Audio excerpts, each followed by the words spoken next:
PPP menée avec succès. Entre 5 pays, on les connaît, l'Afrique du Sud, le Maroc, le Nigeria, on retrouve un peu les mêmes. Voilà, d'où cette question justement de se poser cette interrogation essentielle. Est-ce qu'aujourd'hui, on continue de compter sur ce modèle comme outil, ou en tout cas comme solution de développement, de partage des risques, de partage des coûts d'investissement, justement nécessaires au développement des économies africaines compétitives et se préparer à ces nouvelles économies africaines qui va venir, qui sera plus dynamique. J'ai pour répondre à cette question aujourd'hui avec moi d'éminents experts sur la question. Je commencerai évidemment par Marc Tessier d'Orfeuille, qui est président du club PPP Med-Afrique. Bonjour Marc. Bonjour. Merci de nous rejoindre. Merci beaucoup. Dieudonné Bondoma Yokono, vous êtes président du conseil d'appui à la réalisation des contrats de PPP, en tout cas de contrats de partenariat pour être plus précis au Cameroun. Merci de nous rejoindre dans cet échange. Merci. Tout le plaisir est pour moi d'être avec vous dans ce panel. Last but not least, Dr Ciel Siloué, que nous avons aussi l'honneur et le plaisir de recevoir avec nous, qui est le conseiller justement technique auprès du Premier ministre, spécialisé sur le transport, les infrastructures et l'équipement. Bienvenue, docteur, et merci de nous rejoindre. Bonjour à tous et ravi de rencontrer des personnes que je côtoie souvent. Merci beaucoup. Très bien, merci à vous. Merci. Alors, j'aimerais rentrer dans le vif du sujet très, très rapidement. Je voulais dire en termes de cette discussion, il ne s'agit pas de reposer un peu les potentiels. Le potentiel, on le connaît, le besoin, on le connaît. Mais aujourd'hui, si j'ai envie de faire un petit background, si j'ai envie de faire un petit récap aujourd'hui sur l'évolution du PPP en Afrique sur les 10 dernières années, Marc, quel serait ton avis justement sur cette évolution-là? Alors, aujourd'hui, on va d'abord et avant tout parler des infrastructures de transport. Évidemment. Du PPP plus transport que du PPP en général. Oui. Parce que si on parle du PPP énergie, ça se développe bien sur le continent africain. Il y a des progrès à faire sur le PPP social, mais le sujet aujourd'hui porté par le Forum africain des infrastructures, c'est le transport. Et dans le transport, objectivement, il y a des choses qui fonctionnent bien depuis des années. Si on prend les grandes parties du transport, il y a le transport maritime, ce sont les ports. Beaucoup de ports ont été montés en concession et les concessions rentrent dans la grande famille des partenariats publics-privés. Finalement, on rentre dans la logique des PPP marchands pour les ports et pour les aéroports. Là, on est dans des niveaux de capacité, de compréhension de l'usage du PPP qui peut être amorti par le trafic des containers, des bateaux pour les ports, des passagers, des avions pour les aéroports et aussi pour les ponts ou pour les routes, parce que je pense qu'il y a des signes qui sont extrêmement intéressants si on reste sur le transport. Et je reviendrai à quelques nouveaux sujets sur les bus rapides en BRT dans certaines villes, sur en effet le transport par bus qui peut être donné en concession et donc dans la famille des PPP. Et j'ai le sentiment qu'il y a eu quelques initiatives heureuses desquelles on doit apprendre, qui n'ont pas été... Il ne faudra pas rêver, je n'ai pas vu actuellement, même dans le transport, en dehors des ports et des aéroports, mais sur le sujet routier, de PPP qui vont exclusivement faire porter par le risque privé le risque trafic. Il y a toujours eu des subventions d'équilibre. C'est le cas de l'autoroute de Dakar, ça a été le cas du pont Henri Konan-Bédier, même si l'acceptabilité sociale du paiement de ces deux ouvrages mérite d'être portée à la connaissance des maires des très grandes villes et capitales africaines, parce que tout le monde connaît des embouteillages infernales dans les capitales africaines, et qu'essayer demain de concéder des déviations, des contournements, des morceaux d'autoroute pour gagner du temps, me semble quelque chose sur lequel, oui, en effet, il y aura encore besoin de PPP, pour être très clair pourquoi, puisqu'il y a besoin de trouver des gens qui acceptent de porter le risque privé sur le risque trafic. Alors, on va quand même prendre le sujet de l'aéroportuaire parce que cette année a entraîné une pandémie mondiale dont personne, ni les financiers, ni les juristes n'avaient imaginé que le trafic continu pour l'Afrique, mais aussi pour l'Europe, de toutes les prévisionnelles de plus 5% de croissance par an d'un trafic aéroportuaire, a prouvé que ce n'est pas si simple, puisqu'une pandémie comme la Covid peut demain arrêter et repenser totalement le modèle de l'aviation et le modèle d'amortissement des aéroports. Et là, on arrive à un cas d'école, c'est ce qui semblait évident. Je me souviens, tout le monde me disait il y a encore quelques années dans les grandes rencontres du FAI, sur les aéroports, il n'y a pas de souci, le trafic ne cesse d'augmenter, sur le continent africain particulièrement. Bien sûr qu'il faut que l'aéroport soit bien placé, qu'il y ait des dessertes, qu'il y ait l'ensemble des conditions d'accueil, mais il n'y aura pas de souci. On vient de comprendre que rien ne sera linéaire, rien ne sera simple, et la preuve en est aujourd'hui de cet exemple post-Covid, que les recettes, quand elles ne sont plus au rendez-vous, peuvent fragiliser l'ensemble des concessions qui ont été portées. Docteur Silhouet, les recettes sont, Marc vient d'en parler, les recettes sont essentielles. Justement, j'aimerais justement vous écouter, ou en tout cas vous entendre sur les conditions de succès, en tout cas de réussite des PPP. Parce que je sais qu'en Côte d'Ivoire, le modèle a été expérimenté de façon très diversifiée sur plusieurs secteurs, dans les infrastructures de transport en l'occurrence. Aujourd'hui, quelles sont d'après vous les conditions qui pourraient justement mener, en tout cas, faire en sorte que ces contrats puissent se mettre en place de façon optimale? Merci beaucoup. Je pense que la question de savoir est-ce qu'il faut encore compter sur les PPP, la réponse est oui. Tout le monde est tout à fait d'accord avec ça, pour plusieurs raisons. D'abord, le secteur public a besoin du privé pour réguler son existence et également son développement, mais parce que les besoins sont énormes. Le secteur public lui-même, lui seul, ne peut pas résoudre ce problème-là. Nous sommes tout à fait d'accord avec. Bien entendu, pour que nous puissions compter sur les PPP, il faudrait qu'on ait beaucoup d'autres exemples de succès des PPP. Et cela dépendra de plusieurs conditions. D'abord, je dirais le choix même des secteurs à faire des PPP. Marc l'a dit tout à l'heure, le secteur des transports a des opportunités de PPP énormes. Mais quand on a donc choisi le projet de PPP à faire, il faut bien le préparer. Là, vraiment, l'expérience que j'ai, c'est qu'à un moment donné, on avait des difficultés, le secteur privé avait des difficultés d'être sur la table de négociation avec le secteur privé, parce que justement, il y avait des problèmes de statistiques, des problèmes de données, d'informations, pour permettre donc de faire, si tu veux, des PPP qui soient durables. Marc aussi l'a dit tout à l'heure, il faut anticiper sur les moments difficiles. Parce que les PPP aujourd'hui, le temps d'exécution est long.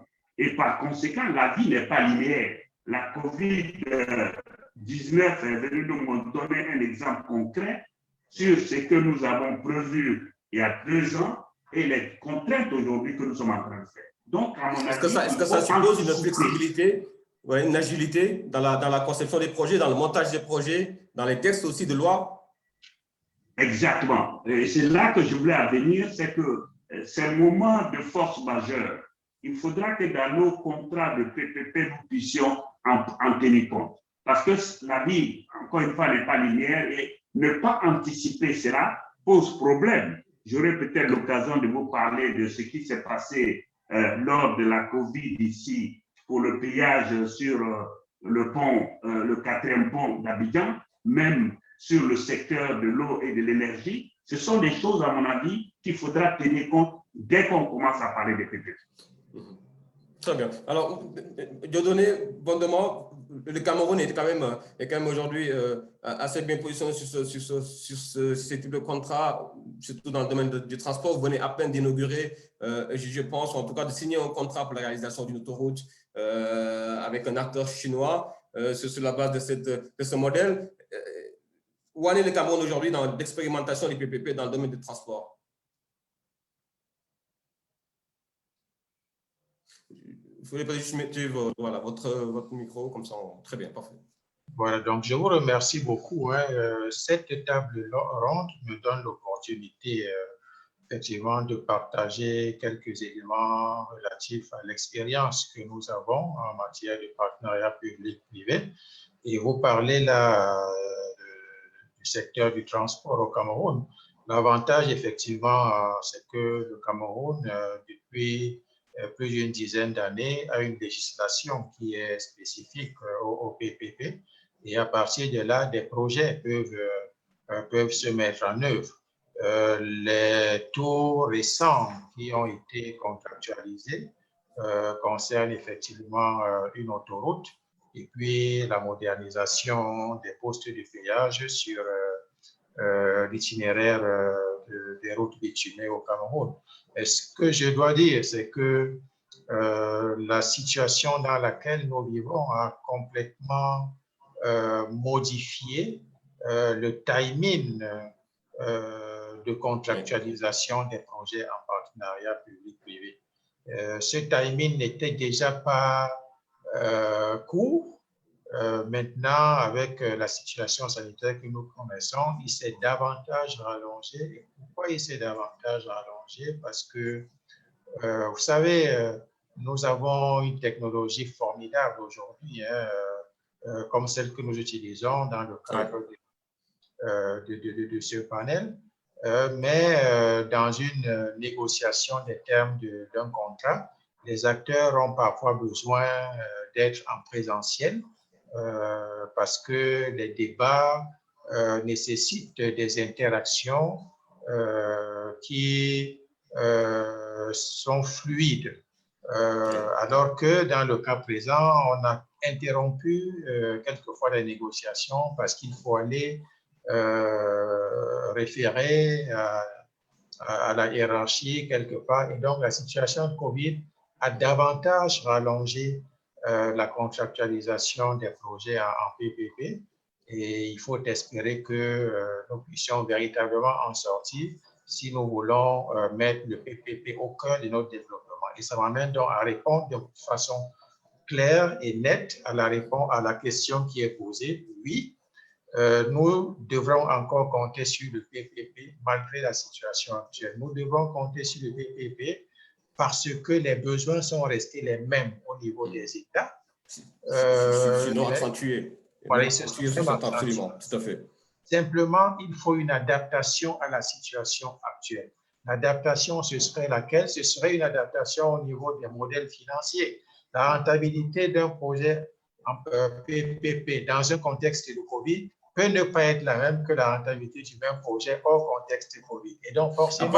Après, est-ce que je vous interromps cependant parce que c'est important. Est-ce que le facteur conjoncturel de la crise pourrait justifier justement une adaptation aussi profonde pour un modèle qui est censé durer justement sur 25 ans, 15 ans? Le Covid, on l'espère bien, ne sera pas là dans les 25-30 prochaines années. Est-ce que vous pensez que c'est essentiel? Oui, il faut peut-être le prendre en compte. Mais est-ce qu'aujourd'hui, cette conjoncture peut justement justifier une adaptation aussi profonde, comme vous venez de le dire? Oui, la conjoncture actuelle, elle impacte même déjà la mise en œuvre des projets PPP en ce que les trafics, par exemple, qui avaient été envisagés sur certains ouvrages ne sont plus exactement les mêmes. Maintenant, qu'est-ce qu'il faut faire? On ne va pas pénaliser un partenaire privé parce qu'il n'arrive plus à faire les recettes qui étaient prévues. Et les contrats ici au Cameroun, en général, prévoient une clause de renégociation en cas de survenance d'un événement voilà, exceptionnel. Et c'est le lieu de mettre donc en mouvement ces instances que nous appelons ici les commissions de suivi et d'évaluation des contrats de partenariat pour voir comment est-ce que l'exécution des projets en PPP peut être adaptée à la situation sanitaire actuelle. Alors, Marc, j'ai envie de te poser la question par rapport aux transformations. M. Bondema vient de le souligner, il y a un énormément d'évolution, de facteurs conjoncturels et structurels qui se posent parfois. Est-ce que c'est pour ça aujourd'hui qu'on voit cette série d'évolutions dans les cadres légaux aujourd'hui qu'on a dans plusieurs pays? Le Maroc vient de le faire, le Sénégal est en train de réfléchir dessus. Est-ce qu'aujourd'hui, est-ce qu'on va s'attendre à de plus en plus de transformations dans les textes légaux, de cadres légaux justement qui encadrent ce type de contrat? Le micro, Marc, s'il te plaît. Alors, Marc, on vous a perdu, on n'a pas votre vidéo ni votre micro. Je ne sais pas si vous nous entendez. Bon, on va revenir vers Marc, hein. Ça c'est les petits désagréments de la technologie. Docteur Siloué, qu'est-ce que vous pensez, vous, de cette question? Est-ce que vous pensez qu'aujourd'hui, oui, la conjoncture, elle est là, la crise, elle est là. Est-ce qu'elle, justement, comment justement prendre en compte ces risques-là, ces nouvelles menaces dans le cadre légal, dans le développement des cadres légaux au niveau local, justement? Alors, Marc vient de nous… Justement, c'est vraiment, je dirais… Allez-y, docteur, et Marc, on nous reviendra tout à l'heure.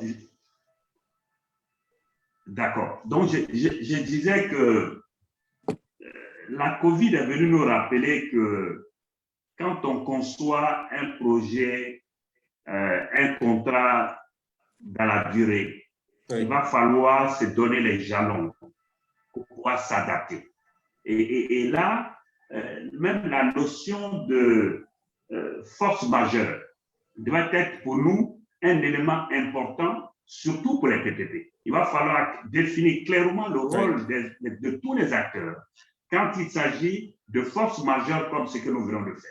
C'est souvent la faiblesse que nous constatons avec les PPP, surtout à un moment donné où le secteur privé, ayant pris des engagements par ailleurs, ne veut qu'on parte de façon linéaire, alors que les choses ont changé, le contexte a changé. Il va falloir donc avoir cette capacité de s'adapter selon le contexte du moment. Qu'est-ce que vous en pensez, Marc, justement, parce qu'on vient de vous retrouver C'était de ma faute, comme j'ai un écran tactile, j'ai appuyé sur le mauvais bouton, pardon.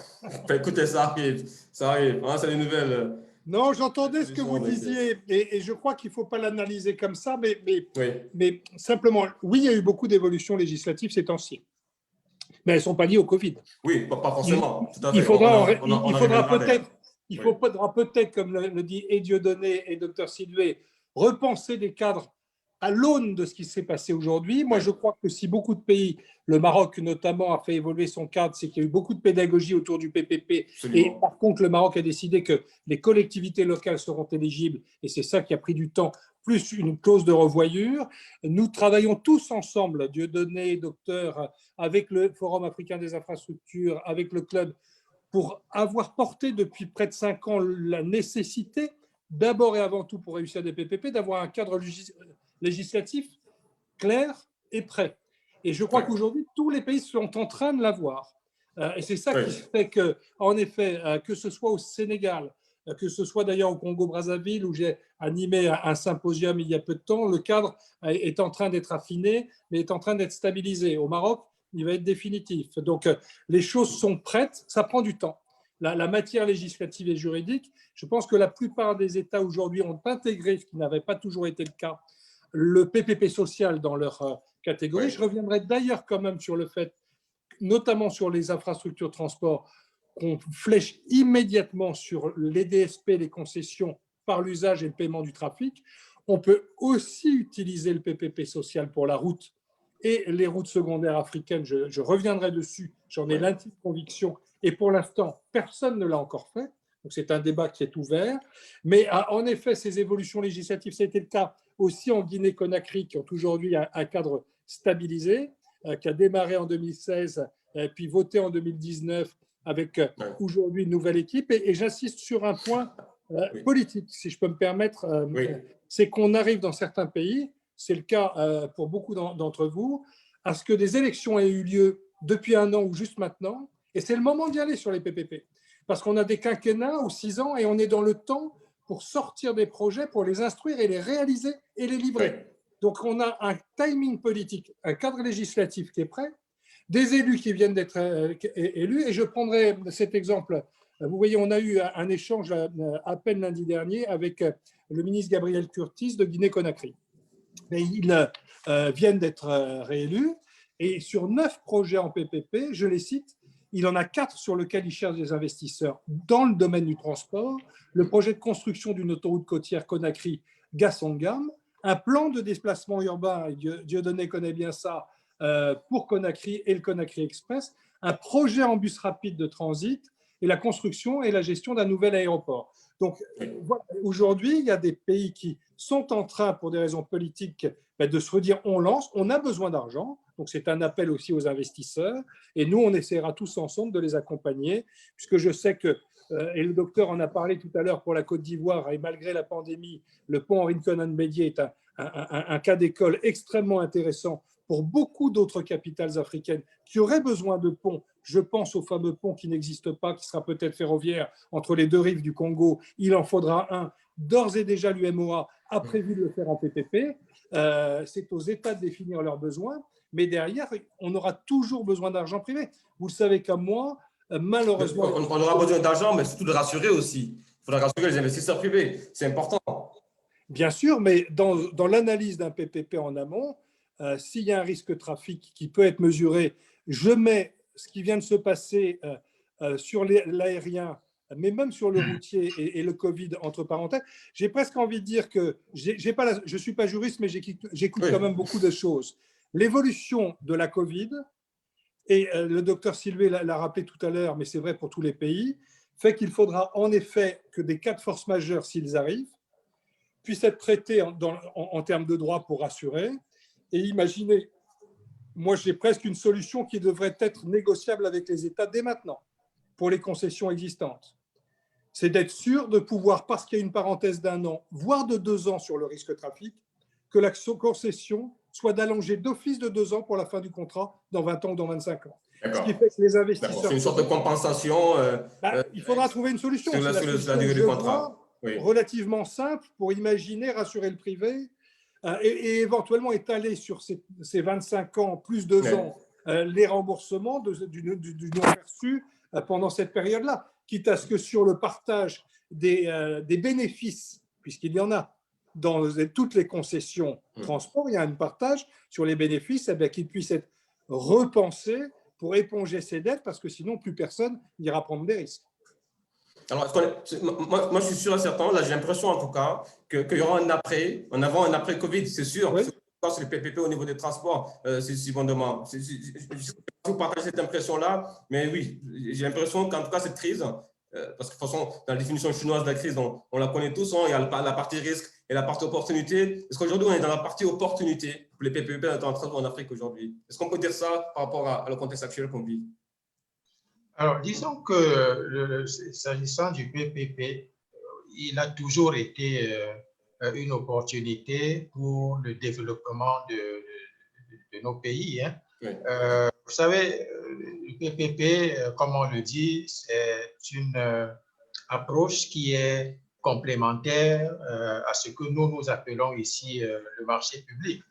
Une approche complémentaire au marché public, avec ses spécificités. Le marché public, nous le savons, nécessite, pour être passé, qu'il y ait une budgétisation préalable de la ressource dédiée à un projet spécifique. Bien sûr. Lorsqu'on est en PPP, cette exigence disparaît. Et donc, c'est une opportunité pour les pays africains dont les budgets d'investissement public ne permettent pas aujourd'hui qu'ils puissent atteindre leurs ambitions en matière d'émergence. Certains ont leur émergence prévue là pour 2027, mais s'ils ne se dotent pas d'outils appropriés, ça va être difficile lorsqu'on sait que le développement repose en grande partie sur les infrastructures. Et donc, nous devons prendre cela comme une opportunité et en conséquence, faire une adaptation de nos cadres légaux. Et moi, je dis le cadre légal, ce n'est pas quelque chose de figé. C'est quelque chose qui doit être évolutif. Deux choses au moins. La première, c'est les difficultés que l'on rencontre au fur et à mesure de son application. Et la deuxième, c'est ce qui se passe chez les voisins. Parce qu'on est dans un environnement où la compétition est de règles. Donc, il faut toujours regarder ce qui se passe chez le voisin pour faire une adaptation conséquente. Plutôt que ces deux axes, il y a même aujourd'hui la problématique de l'intégration régionale qu'il ne faudrait pas… On va y arriver. Et justement, pour résoudre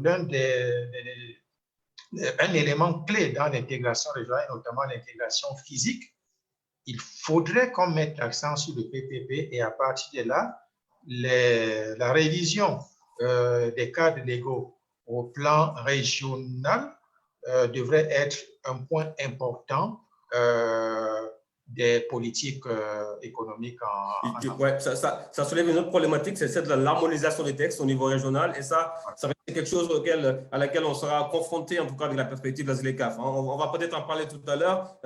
Dr. Souloué, j'aimerais juste vous permettre de développer votre réflexion tout à l'heure par rapport au fait qu'il fallait intégrer justement ce facteur de cause majeure que vous avez soulevé. J'aimerais voir au niveau de la Côte d'Ivoire, est-ce que vous y pensez déjà? Je sais que le temps légal, généralement, il est hyper étalé, mais pour des raisons peut-être de discussion, mais qu'est-ce qui se fait au niveau local, au niveau de la Côte d'Ivoire, justement, pour intégrer cette nouvelle donne?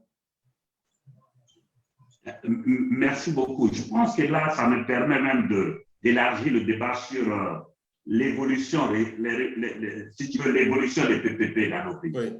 D'abord, avant, c'était un élément nouveau. Hein? Les gens, les nationaux ne comprenaient pas trop bien, c'était quelque chose qui venait d'ailleurs.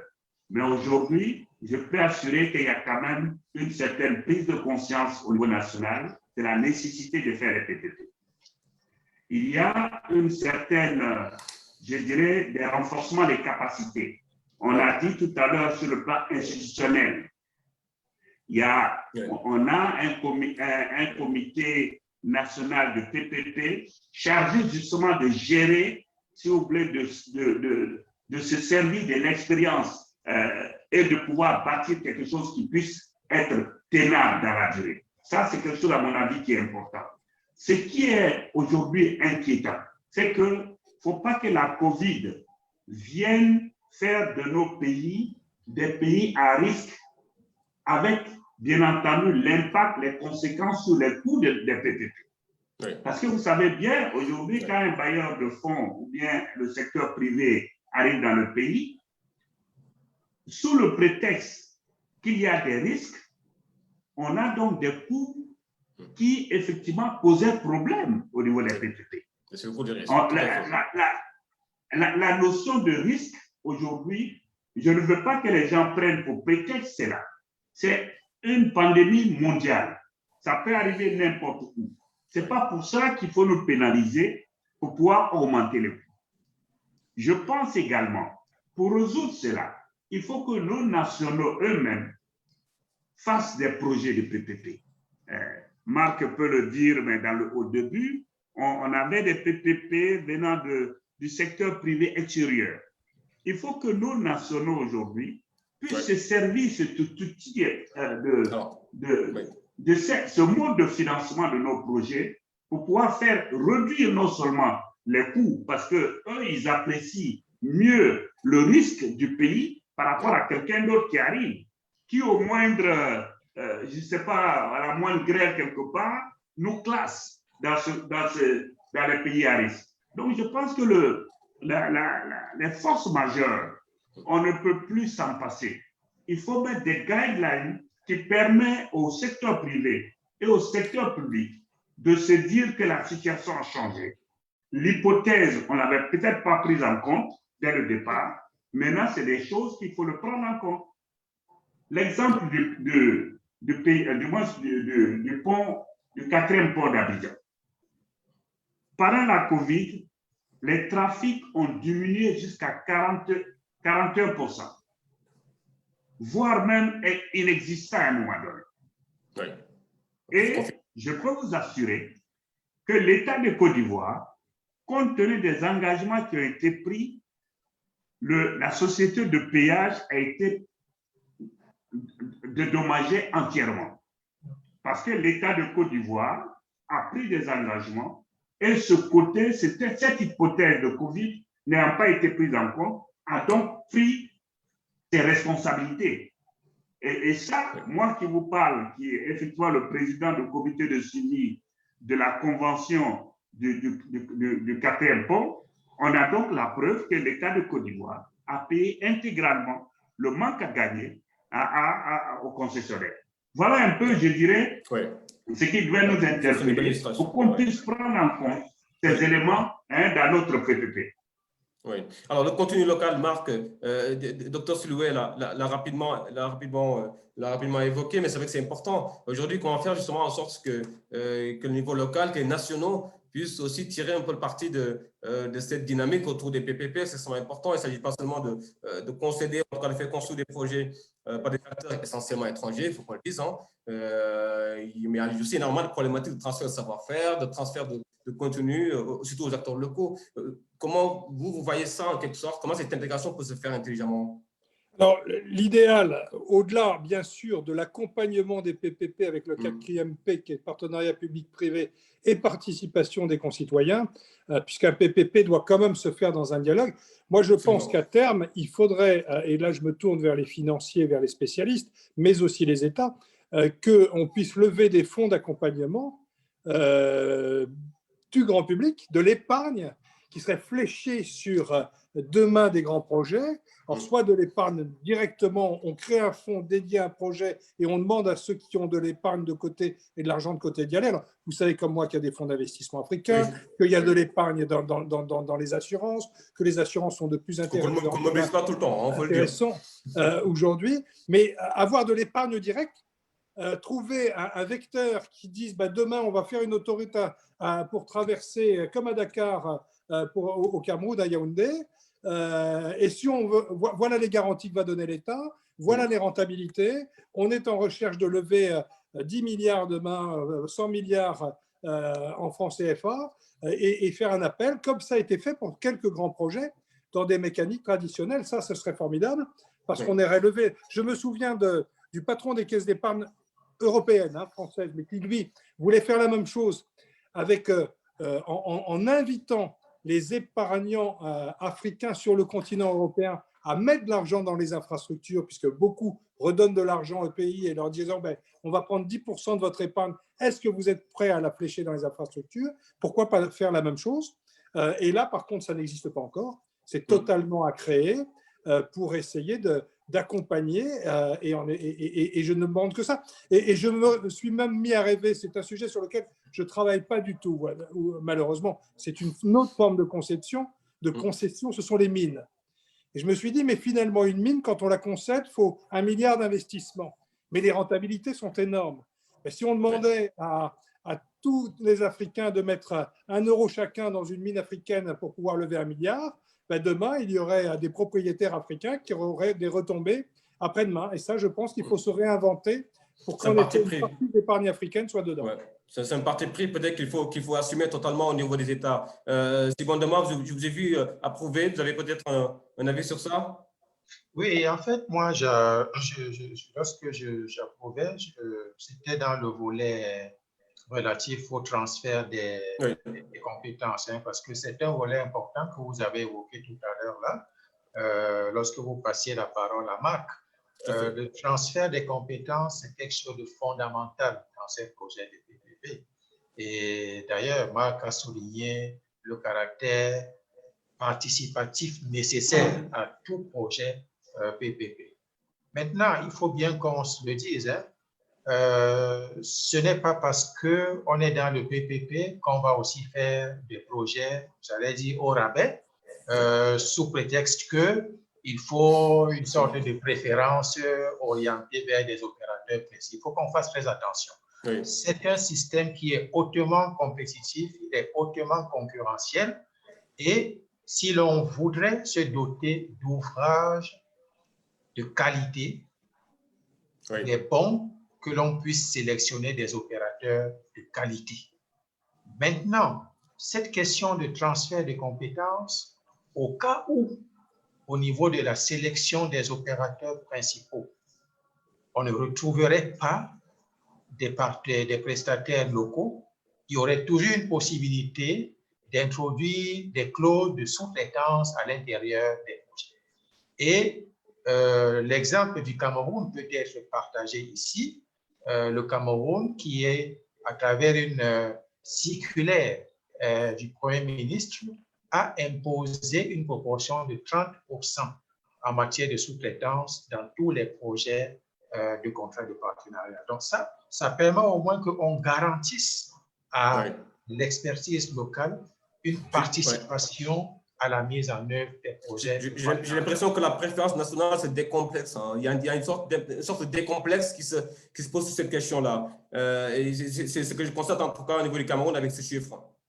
Tout à fait, tout à fait. Donc, ne nous bloquons pas en nous disant qu'il faut forcément des opérateurs locaux pour des projets PPP, mais ouvrons la compétition, sélectionnons des opérateurs de qualité, sachant que nous avons de l'autre côté un levier qui nous permet d'introduire des acteurs locaux, notamment à travers cette exigence en matière de sous-traitance. Docteur Seloué, est-ce que l'approche est un peu la même au niveau de la Côte d'Ivoire, justement pour pouvoir faire contribuer cette économie locale aussi que nous avons chez nous, notamment sur la construction des routes, la maintenance des routes. Est-ce que c'est l'approche que vous avez en quelque sorte sur votre marché? Oui, de toute façon, en Côte d'Ivoire, ici, que ce soit les PPP ou bien les projets publics et tout, et il est maintenant de règle que il y a une part importante de 30% où on essaie de faire en sorte que le secteur, les nationaux puissent participer à ça. Ça, c'est une règle qui est tout à fait efficace. Et justement, dans le cas du PPP, comme ce sont des contrats dans la durée, cela nous permet en interne donc de renforcer les capacités et de faire en sorte que l'indicateur même de performance de nos PPP soit à la fin du parcours, que des nationaux puissent prendre la relève, même si ce n'est pas pour le projet spécifique dont on parle, mais qu'ils aient la capacité de faire d'autres PPP sur d'autres routes, d'autres secteurs. C'est ça, en fait, qu'il faut rechercher. Parce qu'en réalité, je le dis et j'insiste dessus, le coût des PPP est élevé parce que justement, celui qui vient de l'extérieur intègre le facteur risque. Et c'est ça qu'il fait. Et même quand il se réfère à une banque, la banque, c'est ça qu'elle brandit, si vous voulez, le risque du pays. Alors que nous qui sommes ici, moi j'étais aux États-Unis, quand je prenais mon journal chaque jour, que je regardais, c'est les faits divers sur la Côte d'Ivoire. On te dit, il y a ça, ça brûle ici, c'est ici, etc. Maintenant, depuis 7 ans que je suis ici, pratiquement, ce n'est pas la même impression que j'ai. Alors, justement, c'est ça qu'il faut arriver à Comme quoi la perception peut changer d'un côté à absolument. Ça fait, non, c'est excellent. C'est très bien à dire. C'est important parce que justement, enfin, je pose la question parce qu'on parlait tout à l'heure de la possibilité d'avoir justement des applications j'ai envie de dire multi-territoriales. Hein, du PPP dans le domaine des transports. On aura aujourd'hui besoin d'énormément de routes qui vont venir, d'autres routes qui vont relier, des corridors routiers qui vont être mis en place en Afrique de l'Est, en Afrique du Nord. Donc aujourd'hui, est-ce qu'il y a les cas qui arrivent? Il faudrait peut-être que ces infrastructures soient prêtes. Est-ce qu'il ne faudrait pas justement faire en sorte que nous ayons quand même des champions, j'ai envie de dire, nationaux ou pourquoi pas régionaux, qui pourront justement accompagner cette transformation-là? Ça, c'est une question sur laquelle on va revenir. Mais j'aimerais aussi écouter Marc par rapport au financement, parce que c'est vrai que c'est important de mobiliser des ressources. Mais pour ce type de projet, en tout cas pour les PPP, j'ai envie de dire version ZLECA, transport, comment est-ce que vous voyez un peu là? On sait très bien que la BAD, qu'il y a beaucoup d'organismes multilatéraux aujourd'hui qui mettent en place des solutions justement de financement et qui jouent très, très bien le jeu. Est-ce que c'est suffisant ou pas? C'est une question que je pose. Après, je me demande, parce que voilà, on en parle beaucoup aussi du corridor, hein, on ne les va pas venir. Bon, d'abord, il y aura sur plusieurs régions, que ce soit la CEMAC ou l'UMOA, des projets interrégionaux, et donc il faut que les États se parlent. Tout ne sera pas particulièrement quand on parle transport. Si on est sur un pont dans une capitale, on est chez soi. Dès qu'on est sur un aéroport, on est déjà dans une compétition internationale avec d'autres voisins. Et si on est sur des routes transnationales, il faut se mettre autour d'une table pour se mettre d'accord. Et d'où là l'importance des cadres unifiés, parce que si on est sur une autoroute qui va passer dans 2 pays et que le cadre de celui du délégataire ne va pas être le même quand on va traverser et passer la frontière, ça va être un tout petit peu compliqué en termes de gestion de projet et de prise de risque. Mais on a abordé 2 sujets en même temps, en fait. D'un côté, la participation des populations au travers de ce que vous avez habilement appelé le financement participatif. Je crois qu'il faut y réfléchir pour avoir cette adhésion. De l'autre côté, le partage de la richesse sur la réalisation par les entreprises locales du PPP et finalement les questions que vous vous posez, on a eu le même souci en France. Tu as évoqué, Dr Sylvé, les 30% à donner localement. Nous, en fait, sur les grands PPP, ce sont les grands opérateurs. Mais on dit, mais et les PME? Ben, les PME, il faut qu'elles soient en sous-traitante, bien évidemment inscrites dans le projet. Mais il y a deux projets dans un PPP qu'on oublie de dire. Il y a la réalisation de l'ouvrage et il y a l'entretien maintenant sur 25 ans. Et il est évident que dans l'entretien maintenant sur 25 ans, c'est les entreprises locales qui vont le faire. Et là, il y a une richesse importante à prendre, parce que d'abord, c'est les entreprises locales qui vont le faire ou qui doivent le faire parce que, qui doivent le faire et qui de toute façon vont le faire, parce que sur des très grands ouvrages type port, on sait qu'il faut des grands… aller réaliser un immense port, il y a pas, tout le monde n'a pas les capacités techniques et financières de le faire, mais je ne serais que le plus heureux des hommes si des leaders se dégageaient sur le continent africain pour faire eux-mêmes. Mais par contre, dans l'entretien maintenance, il est évident que celui qui a réalisé a tout intérêt à contractualiser avec des entreprises locales pour des années. Avec une différence, je parle sous votre contrôle, que j'ai bien compris, c'est que les PME africaines, elles ont rarement plus de visibilité de 3 mois de bons de commande. Et si on les inscrit dans des PPP long terme de 6 ans ou 15 ans, ben la PME, elle va pouvoir aller voir sa banque en lui dire, voilà, j'ai une sous-traitance pour 25 ans de l'entretien-maintenance d'une voirie ou sur l'énergie, et donc se recapitaliser, pouvoir emprunter et grandir. Donc ce lien de contrat long terme passé par la personne publique qui doit exiger, notamment sur l'entretien-maintenance, d'avoir des PME, c'est une nouvelle forme de croissance, je le crois, pour les entreprises sur les territoires. Surtout d'inclusion et d'inclusion et de partage des richesses extrêmement important.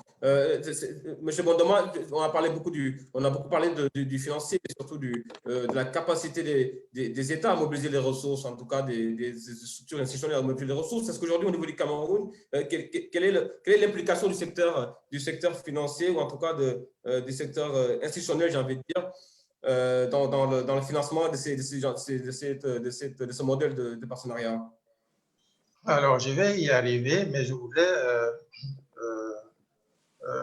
dire un mot en ajout de ce que Marc vient de dire sur la participation des acteurs locaux. Et là, en plus de l'aspect maintenance sur lequel il a fait un développement approfondi, on pourrait voir cette participation même déjà à partir de la constitution et la société. Bien sûr. Ouais, oui, lorsque un adjudicataire est désigné, il a l'obligation de mettre en place une société de projet. Et pour la constitution de cette société de projet, il peut très bien se porter sur la place financière locale et mobiliser des acteurs locaux. Donc ça, c'est pour les acteurs privés, j'allais dire bancaires. Maintenant, il y a également les acteurs privés dans le secteur des assurances, parce que là aussi, c'est un aspect très important dans le PPP. Il y a des risques qui sont associés au projet de PPP, lesquels risques, pour certains, doivent être portés par la partie privée. C'est là un créneau pour les assurances installées localement de pouvoir s'intégrer dans la mise en œuvre des projets. Donc, en plus du volet maintenance, on pourrait envisager la participation locale dans la société de projet, mais également dans le secteur des assurances. Maintenant, quelle est l'implication du secteur financier ici au Cameroun sur le volet PPP? Le secteur financier est sollicité. Je sais qu'il y a au moins 2 projets ici pour lesquels le secteur financier local a été sollicité. Nous avons une instance ici qui est le comité d'orientation au sein duquel siège la structure faîtière du secteur financier bancaire. Et nous avons quelquefois vu des projets qui ont fait l'objet d'adjudication en faveur d'un partenaire privé se retrouver en demande de financement au niveau du secteur financier local. C'est donc dire que le secteur financier local est sollicité. Maintenant, tout est question des conditions de négociation, parce que lorsqu'on vous sollicite, vous avez vos conditions. Chaque acteur a ses conditions. Je ne peux cependant pas donner la proportion ici dans laquelle ce secteur est engagé dans le cadre des projets de partenariat public-privé. Mais c'est une possibilité, elle existe et elle est effectivement exploitée par les différents adjudicateurs des projets PPP au Cameroun. Très bien. Alors, c'est important de soulever ça, Dr. Siloué, justement par rapport à la question que je posais tout à l'heure. J'aimerais entendre votre avis sur ça aussi, c'est par rapport aux projets transnationaux qui vont être mis en place. On vient de parler du financement, d'implication des acteurs locaux, aussi bien sur le côté financement, sur le côté maintenance, entre le développement des projets. Quels seraient pour vous les prérequis justement qu'il faudra mettre en place pour pouvoir réussir l'implémentation de ces projets transnationaux qu'on vient de développer, Marc, à l'instant? Ah oui, Marc l'a si bien dit, hein, et moi j'ai retenu, il a dit il faut que les États se parlent. Ça, c'est très important parce que dans un projet local encore, vous pouvez dire, OK, j'ai besoin de personnes autour de moi, je le pense, je le conçois et je le lance. Mais dans le cas des projets transnationaux, il faut que les États puissent se parler.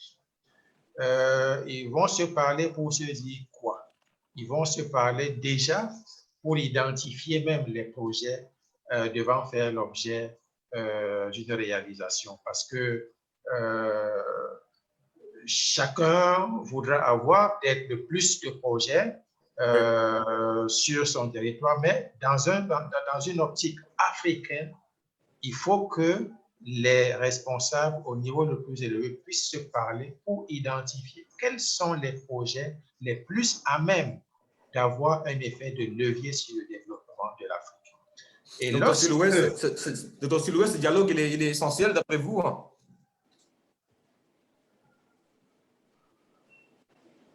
Oui, absolument. De toute façon, ici en Côte d'Ivoire, vous savez bien que nous avons pour base l'infrastructure dans la croissance économique et on ne peut pas la faire en se regardant son nombril. Donc, nous sommes tout à fait dans les dispositions aujourd'hui de faire en sorte que la Côte d'Ivoire soit ouverte physiquement vers les pays voisins. Comme vous le savez, nous avons donc des traités d'amitié avec le Burkina Faso. Chaque année, il y a donc des rencontres où il y a des projets communautaires qui sont pensés et suivis par les deux pays. Il est prévu donc l'autoroute entre Abidjan et Ouaga. La partie ivoirienne est en train de construire sa partition. Du côté du Burkina Faso, c'est la même chose. On va construire un poste juxtaposé entre les deux pays pour pouvoir, si vous voulez, prendre en compte cet aspect intégration régionale. Ce sera pareil avec d'autres voisins. Avec le Ghana, ce sera pareil. Cela vous montre aujourd'hui l'opportunité que les PPP ont de pouvoir faire en sorte de contribuer au développement régional. Et ça, oui. Parce que les budgets publics ne suffiront pas pour réussir tout ça. Voilà, donc je dirais vraiment de façon claire, nous avons intégré ça même dans notre programme national de développement.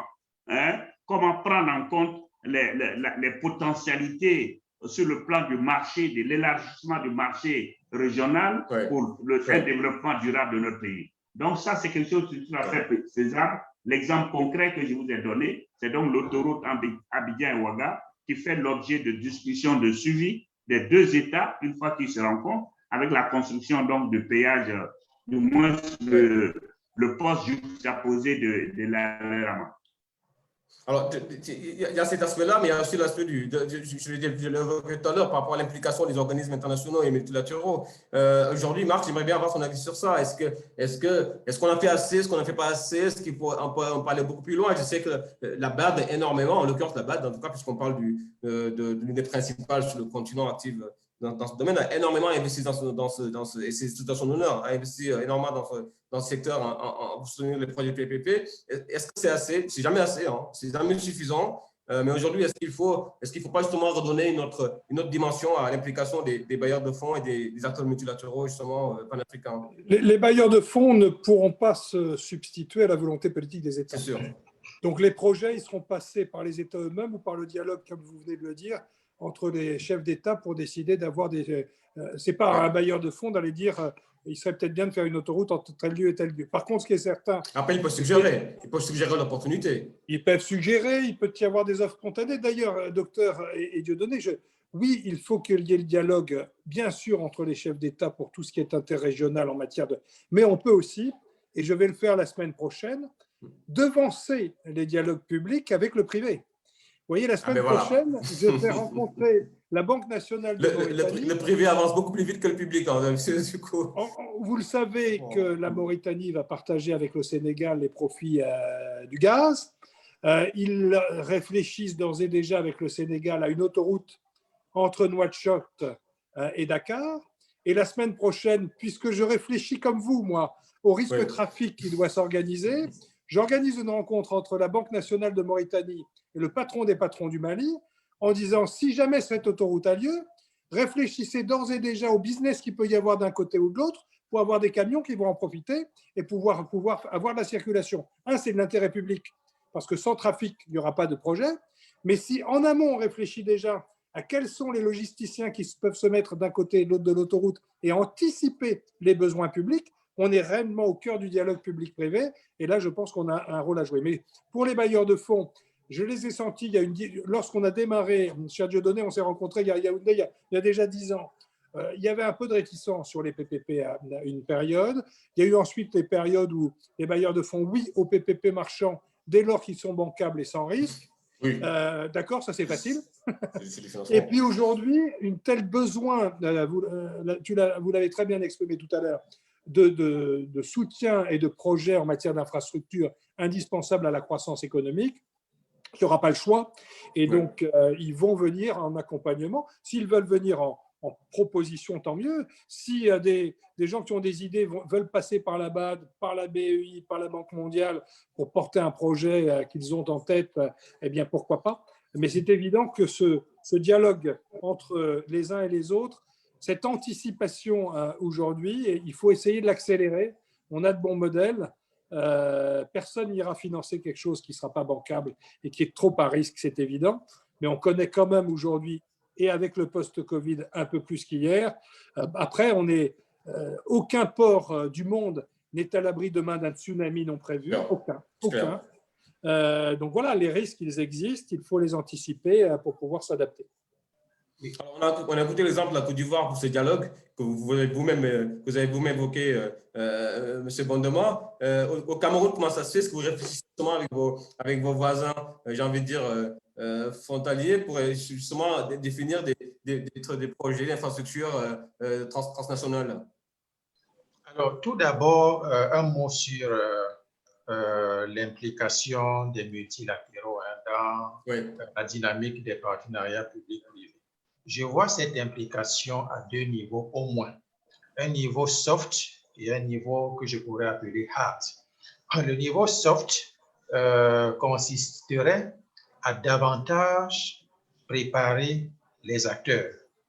Et nous le faisons en ce moment avec le groupe de la Banque mondiale, notamment le fonds PIAF, Public-Private Infrastructure Advisory Facility, qui met à la disposition du gouvernement camerounais des ressources pour renforcer les capacités des acteurs. Des acteurs qui aujourd'hui sont capables de préparer et de structurer un projet en partenariat public-privé de façon convenable. Des acteurs qui, dans quelques jours, vont, pour certains, obtenir une certification APMJ. Ça, c'est une implication des multilatéraux. Maintenant, à côté de ce qui s'apparente à ce que j'ai appelé soft, il y a également le hard. Et là, je prends également un cas concret, c'est le projet de modernisation des 14 postes de péage qui a été attribué à un partenaire privé qui est en train de mobiliser la garantie MIGA auprès du groupe de la Banque mondiale. Ça, c'est une manière pour les multilatéraux de pouvoir s'impliquer à travers, par exemple, des actions de garantie en faveur des partenaires privés adjudicataires. Maintenant, il y a également la possibilité de pouvoir mettre des fonds de façon précise. Je pense qu'à la BAD, on a lancé il y a quelques temps le Africa 50 avec un guichet développement des projets et un guichet financement des projets.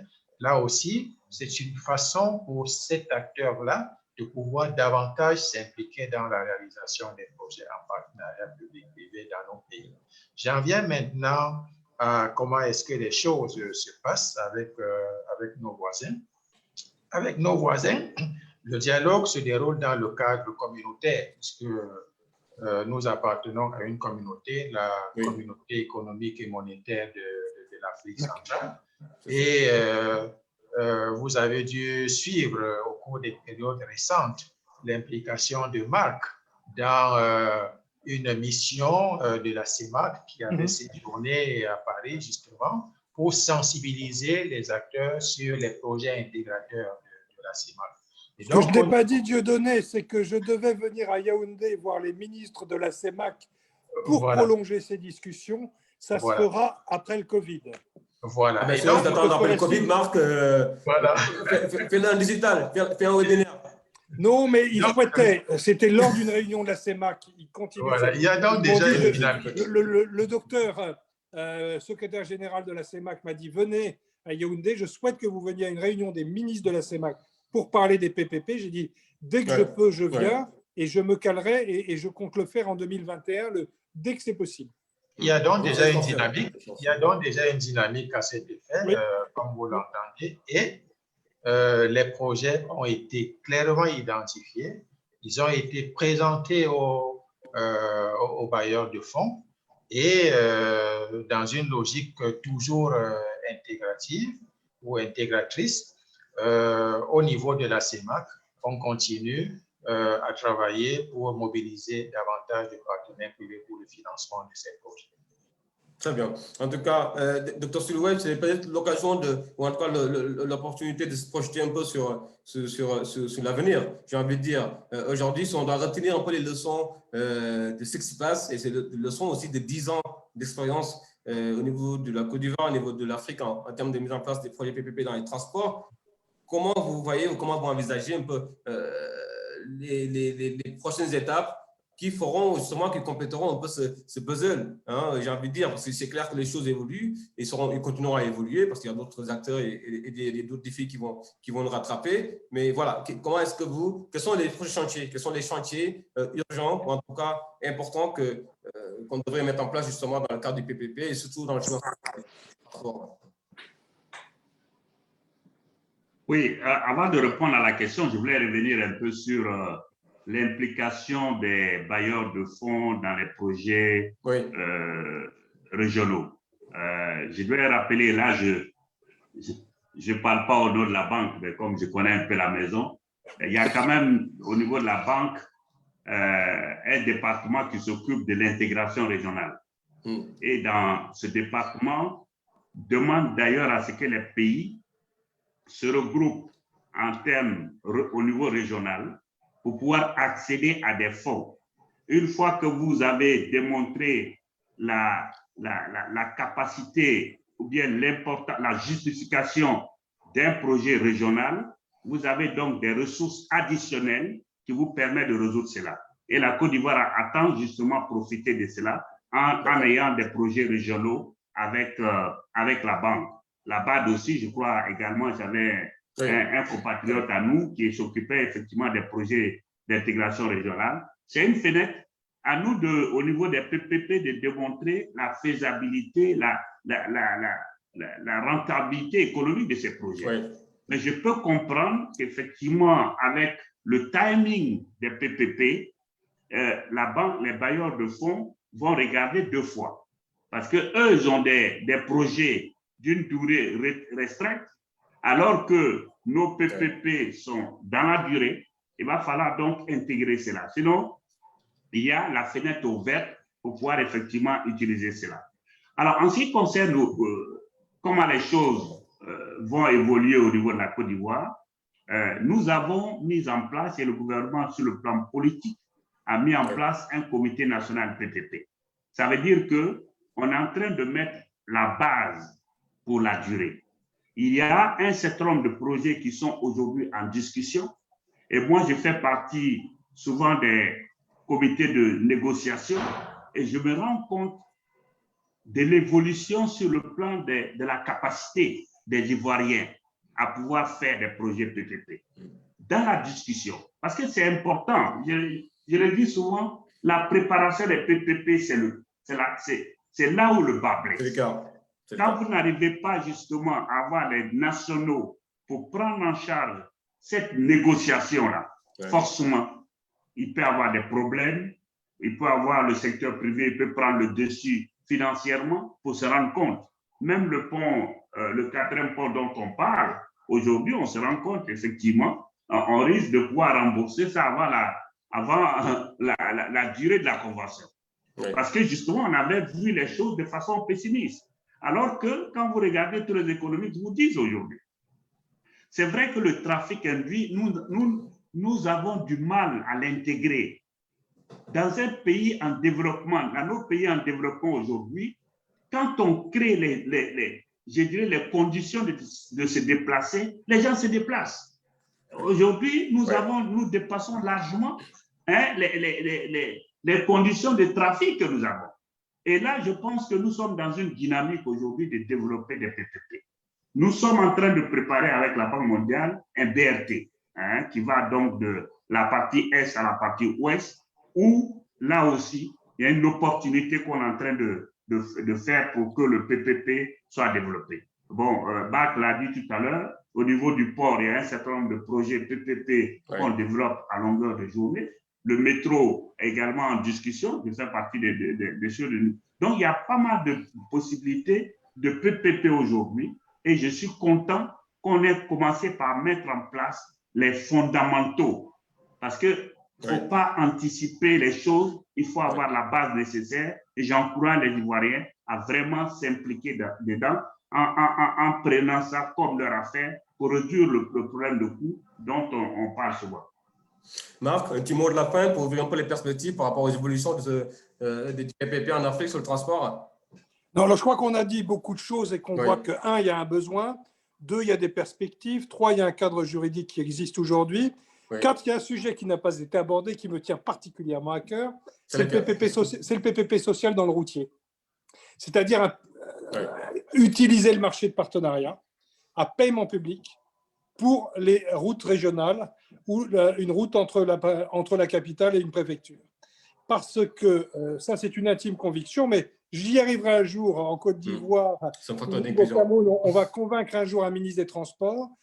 La réalité de ce que j'ai vu sur le terrain, et personne ne me dit que ce n'est pas le cas, on sous-investit dans les petites routes. Et donc, on refait la route tous les ans parce qu'elle est balayée à la moindre pluie. Et si on compte le coût réel de cette route sur 25 ans, j'ose même pas imaginer ce qu'un financier regarderait. Et donc, je sais que même en paiement public, on pourrait faire des PPP sociaux. Je décide, au lieu de faire une route tous les ans, d'en faire 5 dans les 5 ans qui viennent, en parallèle, avec 2 fois plus d'investissement et des réseaux, qui va me coûter plus cher, mais en lissant la dette sur 25 ans et en faisant d'un entretien maintenant, et en ayant la certitude que dans 25 ans, les habitants auront une route de haut niveau, ça coûtera beaucoup moins cher à la personne publique et on ne refera pas chaque année. Et ça fait partie des chantiers sur lesquels nous-mêmes, on ne fait que démarrer en Europe et on commence à s'apercevoir que, ben oui, ça vaut peut-être la peine de payer plus cher, d'étaler la dette et d'intégrer l'entretien maintenance pour avoir une route qui va durer longtemps. Donc, il y a un véritable leapfrog à faire, en tout cas, par rapport au PPP, par rapport à l'impact des PPP sur les questions sociales et comment les routes, justement, deviennent des vecteurs d'inclusion sociale. C'est extrêmement important, Marc, c'est bien de souligner cela. Et juste pour terminer, je n'ai pas oublié ce que nous disait un ancien ministre des Finances de Côte d'Ivoire, son nom va me revenir, qui est décédé, qui était ministre et qui avait beaucoup de tomates chez lui, une route qui est cassée. Et ça arrive tous les ans, et qui va être réparé au bout de 2 mois. les fruits et légumes qui viennent de la province jusqu'à la capitale, ils vont augmenter de 40 à 50% parce qu'ils n'arrivent plus. Et c'est le début des instabilités des pays. Donc, le lien entre infrastructure et agriculture est un sujet fondamental sur lequel on doit tous réfléchir ensemble. Il est essentiel, c'est un sujet transversal. Monsieur Bondema, votre dernier mot, justement, pour se projeter sur la perspective de tout cela, hein, au niveau du Cameroun, au niveau africain aussi. Alors, sur les perspectives, je pense qu'il est bon que nous puissions prendre en compte la situation économique de nos pays. Oui. C'est vrai, nous sommes en faveur des PPP. Nous avons dit que les PPP représentent une opportunité, mais il faut très bien les canaliser. Il est bon d'éviter d'aggraver la charge budgétaire de nos États qui déjà est assez lourde comme cela. C'est la raison pour laquelle j'aime personnellement plus un penchant pour des PPP, j'allais dire rentables. C'est fondamental. Vous savez, ce que dit Marc est important, mais ça nécessite une communication forte auprès de nos dirigeants. Pourquoi une communication forte? Parce que vous savez, nous qui travaillons dans le domaine des PPP, chaque fois que nous sommes invités à une réunion au niveau gouvernemental, l'impression que nous avons, c'est que les dirigeants pensent que le PPP libère totalement les finances publiques, ce qui n'est pas le cas. Parce que si on se colle à ce que Marc est en train de souhaiter, on comprend bien qu'il s'agit d'une dette qu'il faudrait que l'État paye pendant une certaine période. Et donc, ça nécessite une action forte de communication pour faire comprendre à l'État ou aux dirigeants que le PPP ne libère pas totalement l'État de la charge. Il faut que la responsabilité régalienne, de l'État reste. Voilà, c'est un axe sur lequel tout à fait. Les actions futures devraient mettre un accent particulier. Très bien. En tout cas, cette responsabilité régalienne est intéressante à souligner parce que justement, ça nous donne une belle transition pour se tourner vers les questions et les interventions de certains participants. Il y a justement cette participante qui parle de la stabilisation du cadre réglementaire. On en a beaucoup parlé aujourd'hui. C'est essentiel aujourd'hui d'avoir des textes qui sont précis, qui sont bien faits, qui sont préparés. Je pense que, messieurs, vous êtes tous un peu alignés aussi sur ce constat-là. Ce sera peut-être évolutif. Ce sera peut-être avec les leçons d'aujourd'hui, en tout cas, qu'on perfectionnera ces textes au fur et à mesure. Mais oui, je pense que vous êtes d'accord avec moi que c'est essentiel justement d'avoir ce cadre réglementaire stabilisé et très justement sur le niveau des pays. Marc, rapidement, peut-être un petit mot sur… La question ne se pose pas. Ouais. Il n'y aura pas de PPP sans cadre juridique, parce que s'il n'y a pas de cadre juridique stable, il n'y aura pas d'investisseurs ni de gens qui viendront sur les projets. Donc c'est vrai, mais je considère que dans un certain nombre de pays, le travail est fait. Maintenant, il faut se mettre au boulot. Et je note ce que vient de dire Dieudonné, et Dieu sait que je le sais bien, puisque c'est un de nos rôles avec le club, c'est quelle pédagogie on doit faire auprès des décideurs publics et des ministres. Souvent, un ministre des Finances ou du Budget comprend parfaitement la différence entre PPP social, PPP marchand et le réel coût, soit porté en partie par le privé ou par le public. Mais les ministres sectoriels, si on leur dit qu'on va faire un PPP, pensent que ça va être 100% payé par le privé. Mais ça, il y a beaucoup de boulot. Moi, je me souviens d'un maire qui m'a appelé un jour en me disant « Est-ce que Coca-Cola pourrait me payer mon stade de foot ?» Vous voyez, donc, parce que… Là, on cherche du sponsoring, là. C'est plus du sponsoring que du PPP. Mais il y a des confusions, il peut y avoir des confusions totales. Donc, oui, il y aura besoin de la pédagogie. Il y a de la pédagogie à faire. Et de volonté politique. Et de volonté politique. Donc, on est dans un timing où, moi, mon travail, il y a des techniciens absolument phénoménaux sur le terrain, c'est de convaincre les politiques du bon timing, du moment où il faut le faire, et des conséquences, bien sûr, parce qu'il faudra payer un jour. Ouais, c'est essentiel. En tout cas, lorsque l'aura Coca-Cola dans son stadium, vous me dites. Hein, je pense qu'il y a beaucoup de communes locales au niveau de nos pays qui auront bien aimé avoir des stades financés par des acteurs comme ça. Docteur Siloué, la préparation du projet, elle est essentielle. Vous avez beaucoup insisté dessus. Et justement, il y a eu beaucoup d'interventions sur ça, sur la préparation des projets, la capacité des acteurs à justement avoir des projets ficelés, bien faits, qui peuvent rassurer les investisseurs. Oui, absolument. Moi, peut-être c'est par déformation professionnelle, mais je crois que c'est vraiment Et c'est pour cela d'ailleurs que lors d'une réunion sur le PPP, quelqu'un disait qu'il faut ajouter un autre P, c'est-à-dire la préparation. C'est vraiment important. Non, c'est vraiment important. Et c'est là, moi, dans mon village, on dit que quand quelqu'un veut te gorger et qu'il commence à attacher tes mains, c'est là qu'il faut crier. C'est là que le bas blesse. On se laisse dans la préparation. Les gens ne mettent pas les problèmes sur la table.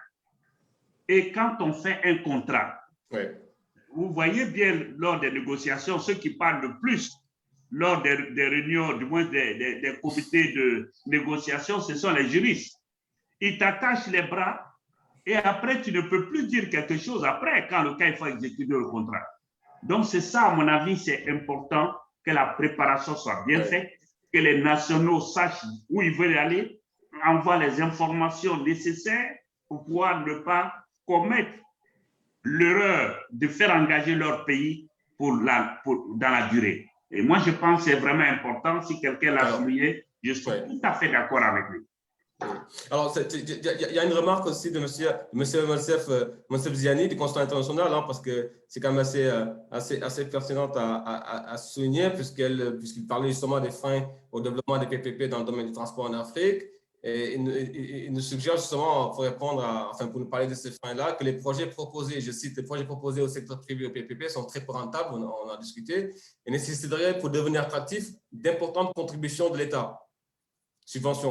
Est-ce qu'on n'est pas en train de faire un peu, c'est assez paradoxal en tout cas moi dans ma tête, je ne suis pas des spécialistes en finance, voilà. Et là on cherche plus à maîtriser les dépenses publiques essentielles en faisant appel au privé, mais à côté aussi il faut mettre de l'argent pour justement rassurer le privé. Est-ce qu'on peut trouver une type de logique? J'aimerais bien que vous m'aidiez un peu à appréhender un peu cette logique, si vous permettez. Non, mais c'est la logique de la part de risque. Il faut se mettre autour d'une table et regarder qui paye quoi et quelle est la part de risque.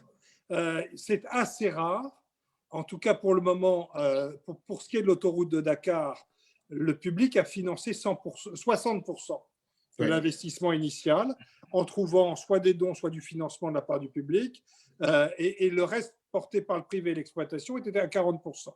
Et d'ailleurs, à l'arrivée, le trafic est bien supérieur à tout ce qui avait été imaginé, donc il y a eu des renégociations derrière. Notre docteur évoquait tout à l'heure un métro, même à Paris, aucun métro, en tout cas en Europe, il n'y a pas de métro 100% financé en concession, pris par le privé, payé sur le trafic. Privé. Ou alors le ticket de métro n'est plus à 2,50 € mais à 25 €. Mais c'est un autre sujet. Et il faut trouver les équilibres. Donc, sur un certain nombre de projets de transport, alors autant dans l'aérien et dans le port, oui, jusqu'à présent, on pouvait trouver. Sur les autoroutes, il faudrait énormément de trafic pour amortir. Après, l'objet social est tellement important que s'il faut du financement public, on est dans un vrai partenariat public-privé, une concession en partie financée par le public, en partie financée par le privé, ce qui justifie et légitime la répartition des bénéfices du trafic après. M. Bondama, ça vous inspire quoi, cette réflexion? Oui, en fait, la contribution de l'État est fonction de la rentabilité d'un projet. Moins un projet est rentable, et plus il y aura une contribution de l'État. Une contribution qui peut se faire à deux niveaux au moins. Le premier niveau, c'est l'investissement initial. Et le deuxième niveau, c'est le paiement d'une subvention périodique à l'opérateur privé. Et donc, c'est pourquoi il est bon que les projets de PPP soient très bien préparés.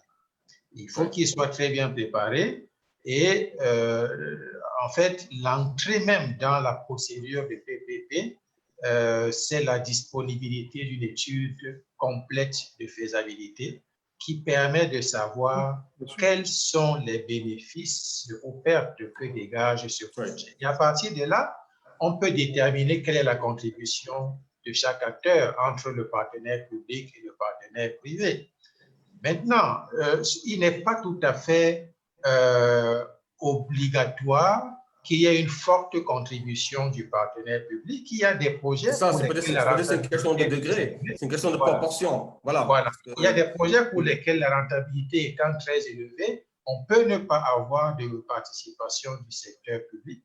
Par contre, sur certains projets autoroutiers, par exemple, lorsque le trafic est faible, la contribution de l'État est également très forte, soit au niveau de l'investissement initial, soit au niveau du paiement des subventions périodiques à l'opérateur privé.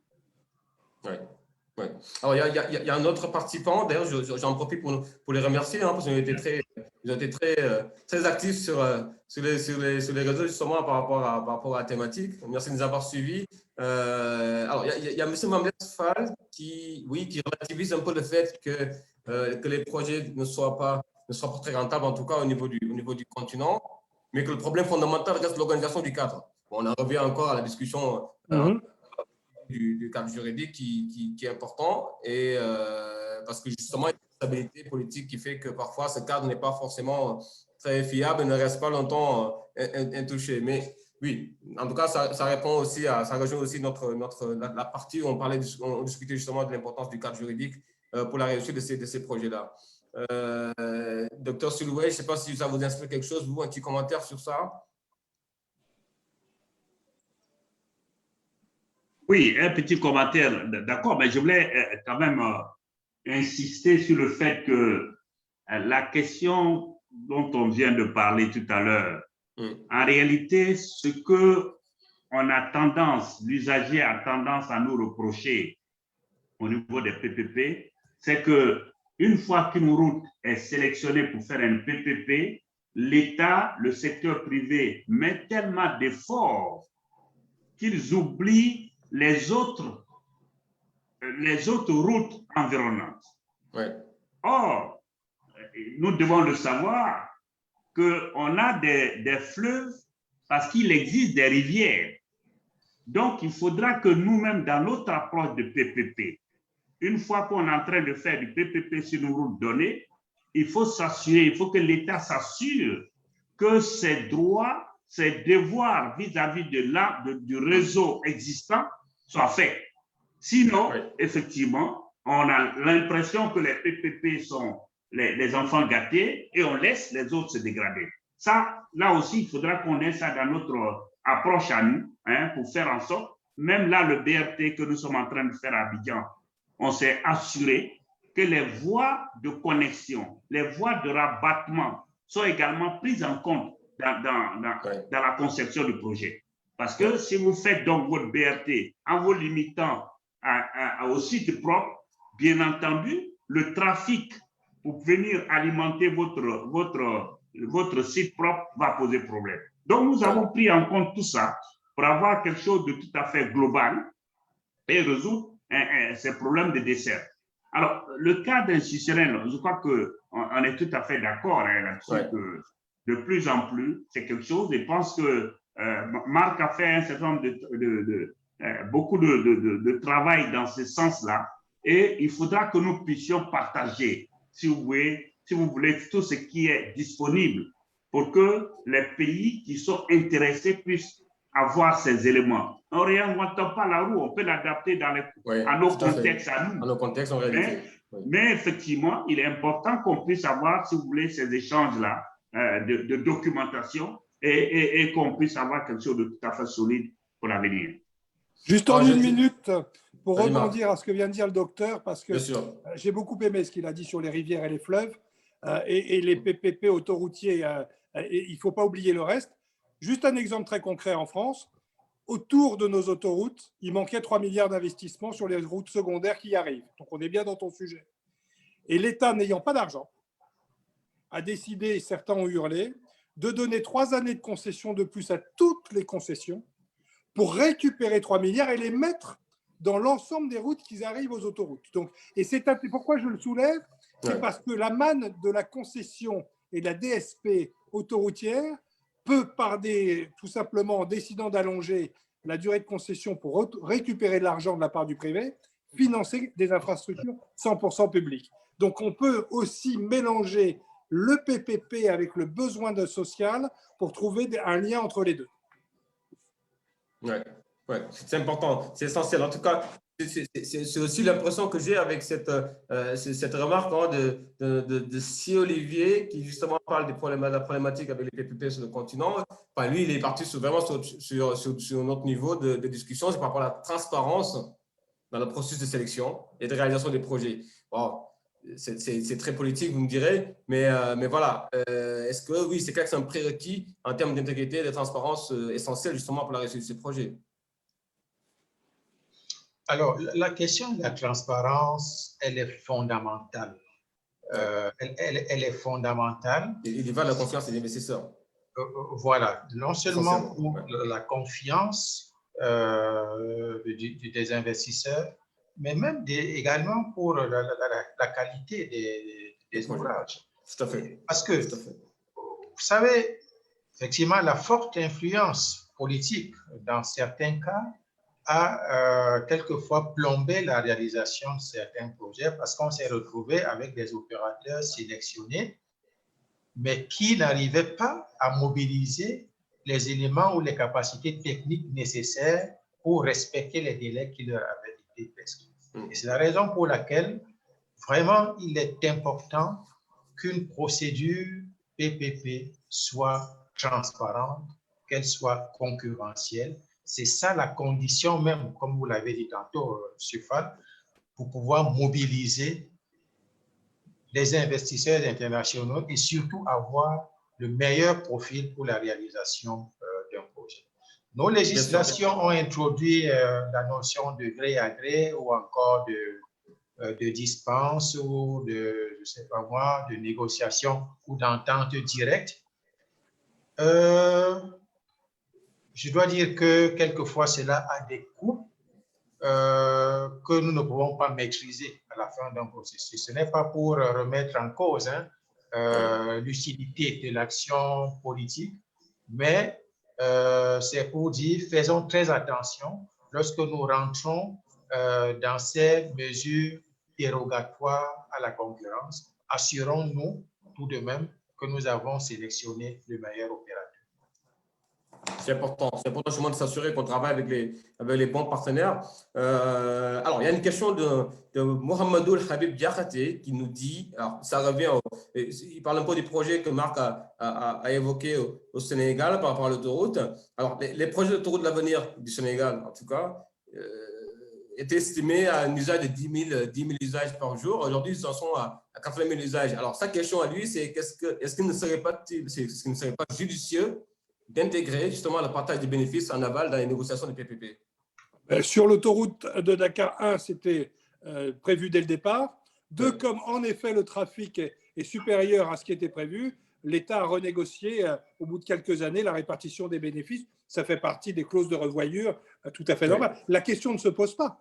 Il y a les besoins de se dire, il y a jusqu'à 15 000 personnes par jour, ça va me rembourser mon investissement sur 20 ou 25 ans. On regarde l'équation, le coût. Et je rappelle quand même que la personne publique a dans la main un outil absolument redoutable qui fait que de toute façon, ce sont des délégations de services publics. C'est le choix du prix, le prix du péage. Et Dr Sellier connaît bien le sujet sur le pont Henri-Conon-Bédier, puisqu'il a changé en cours de route la veille de son inauguration. Mais une fois qu'on a passé la rentabilité d'une équation et qu'il faut que l'argent puisse revenir dans les deux caisses, ça me semble tout à fait normal. Et plus il y aura du trafic, plus il y aura des moyens. L'idéal serait d'ailleurs, mais ça, ce n'est pas à moi de rentrer dans la comptabilisation des États, c'est qu'il puisse y avoir même une recette d'imaginer que les bénéfices de l'autoroute puissent aller servir aux aménagements des routes extérieures ou à des projets directs, plutôt que de remonter dans le budget général de l'État, mériterait d'être regardé de près, peut-être pour une meilleure appropriation encore locale des effets bénéfiques de l'autoroute.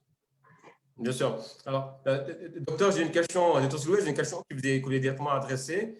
Alors, c'est toujours de monsieur Si Olivier, justement, qui nous… Alors, je cite, le fait que l'État de Côte d'Ivoire supporte entièrement les pertes des problématiques, c'est son constat, et que le risque devrait être partagé et supporté par les parties prenantes ayant les capacités de supporter. Mais il demande un peu qu'est-ce que vous en pensez. Écoutez, moi, je suis d'accord avec lui. Hein. J'allais répondre même par une image. Oui. Chez nous ici, quand on va se marier, on vous demande c'est communauté des biens ou bien séparation des biens. Moi, je pense que les PPP, c'est la communauté des biens. Donc, on partage les risques et également les avantages. Donc, c'est tout à fait clair. Tout ce qui va avec. Pour le meilleur, pour le pire. Excellent. Très bien, parfait. Bien, écoutez, en tout cas, je pense qu'on a globalement fait le tour. Hein. Je vois qu'il n'y a pas d'autres interventions, en tout cas, qui paraissent justement, en tout cas, des questions particulières. On parle de timing de soumission. On a discuté tout à l'heure par rapport au délai que ça prend généralement pour mettre en place les projets, surtout par rapport à l'efficacité et au rendement du projet. Ça, c'est Mme Yasmine Béchetli qui exprime cette remarque. On a aussi beaucoup parlé des routes locales. Alors, Marc, il y a une remarque qui a rebondi sur le financement, justement, par rapport au PPP social, qui dit justement que. Alors je l'ai où? Je ne plus. En tout cas, voilà, il appuie un peu cette option du PPP social, sachant qu'il y a énormément de routes locales et intérieures qui ne sont pas forcément supportées ou développées ou maintenues, en tout cas dans les meilleures conditions possibles par l'État. Donc, je pense qu'au bout de cette intervention, on a quand même pu faire le tour de la question, hein, sur différents aspects par rapport au financement, par rapport au cadre réglementaire, et par rapport évidemment à la préparation, à la nécessité de la préparation des projets de PPP avant de les mettre en œuvre. On a aussi abordé la perspective de la ZLECAf qui bientôt fera appel à d'importants, gigantesques, en tout cas on l'espère, des gigantesques projets d'infrastructure de transport, que ce soit routier ou ferroviaire, sur le continent, et la nécessité de pouvoir instaurer ce dialogue permanent entre États et entre État et bailleurs de fonds multilatéraux pour qu'ils puissent justement être un peu sur la même longueur d'onde. En tout cas, nous vous remercions, messieurs, d'avoir répondu à notre invitation, en espérant vous revoir très, très vite en mode physique. Et je passe aussi la parole à Khadija pour nous faire une belle conclusion et voilà, et lever un peu la séance. Khadija, tu as la parole. Je suis juste en train de... Alors, je remercie Safad pour ta brillante modération. Je remercie nos chers panélistes pour ce moment d'échange et de partage. Merci à nos partenaires de nous avoir accompagnés lors de cette édition du Forum africain des infrastructures live. Je remercie l'ensemble de nos participants de nous avoir suivis. Je vous donne rendez-vous pour la prochaine édition de cette série, le 23 avril, sous le thème « La modernisation et la maintenance des infrastructures ». Au revoir. Au revoir, merci à tous. Merci à tout le monde. Au revoir. Au revoir.